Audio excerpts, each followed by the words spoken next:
What's up internet, I'm Manish from RebellionRider.com and I'm back once again with another PL SQL tutorial. Today's tutorial is all about database event triggers, also known as system event triggers. As discussed earlier in PL SQL tutorial 14, that database event triggers come into action when some system event occurs, such as database logon, log off, startup or shutdown. These types of triggers are majorly used for monitoring activity of the system events and have been proved a very powerful tool for a DBA. Database event triggers can be created to monitor the system event activities of either a specific user or a whole database. Any user of your database can create a database event triggers in its own schema if it has create trigger system privilege. But to create a trigger on the database, you must need administrative database trigger system privilege. Here is the syntax for creating a database event trigger. Syntax is fairly simple.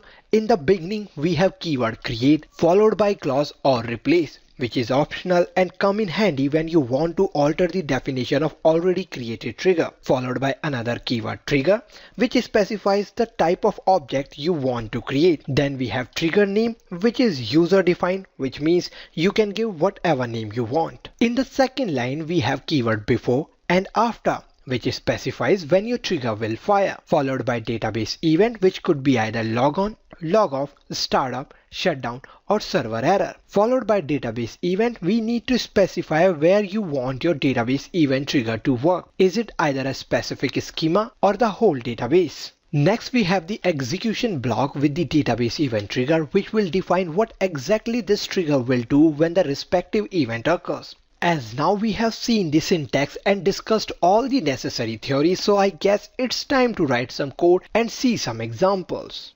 So here we are on the SQL developer. Let's create a trigger for logon database events. Suppose user HR is a control freak and wants to monitor its every logon and log off activities. In this case, what HR can do is create event triggers on logon and log off database event in its own schema. So first we need to connect to our database using HR schema. And here we are. Now we will need a table which will hold all the logon and log off entries. Let's quickly create one.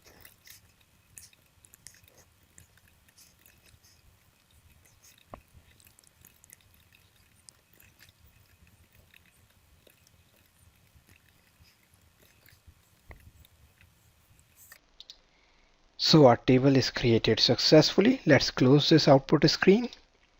Okay, so here is our table HR_EVNT_audit, which has 5 columns. First is event type. This column will hold the type of event which fires the trigger. Second and third column will tell you the date and time when user HR logs onto the database. Similarly, column 4th and 5th will tell you the date and time when user HR logs off from the database. So we have our table ready. Now let's write the trigger which will execute when user HR will log on next time and every time on your database. But first, let's clear the screen. Great. Now let's write the trigger.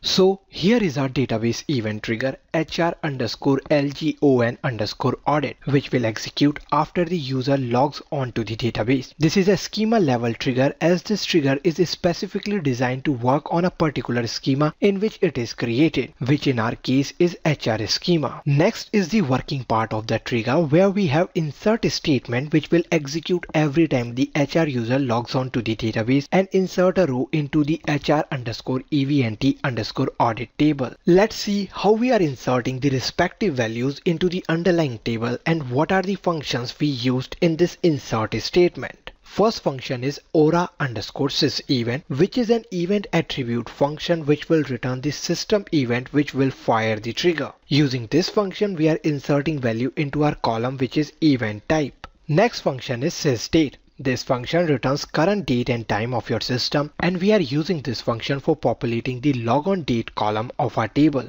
For populating the logon time column, which is the third column of our table, we are again using the sysdate function, but this time in conjunction with to_char function, which is returning only the time part as specified in the format string. I have done a blog on sysdate function explaining how to format the output of sysdate. I suggest you to take a look at that blog, link is in the description. As trigger will fire only on logon event, thus values for log of date and log of time column are null. Now let's execute this trigger and see whether it works or not. Trigger compiles successfully. Let's test this trigger. Before that, let me show you that the table hr_event_audit is empty. No rows returned, table is empty. Okay. As I'm already connected to the database using HR user, which means to test our trigger, I need to disconnect myself first and then reconnect once again so that we can check the working of our trigger. Okay, I'm disconnected from the database. Let's reconnect to the database using HR user. Done. Now let's check our hr_event_audit table and see whether we have any entry or not. Great, here is the entry for logon event. So that's how we create a schema level database event trigger for logon event in Oracle database. With this, I will wind up today's tutorial. Make sure to subscribe as in the next tutorial we will be going to see some more interesting examples. Hope you learned something and enjoyed watching. Please give this video a thumbs up. You can also share this video with your friends on your social media. More importantly, don't forget to subscribe. This is Manish from Rebellion Rider.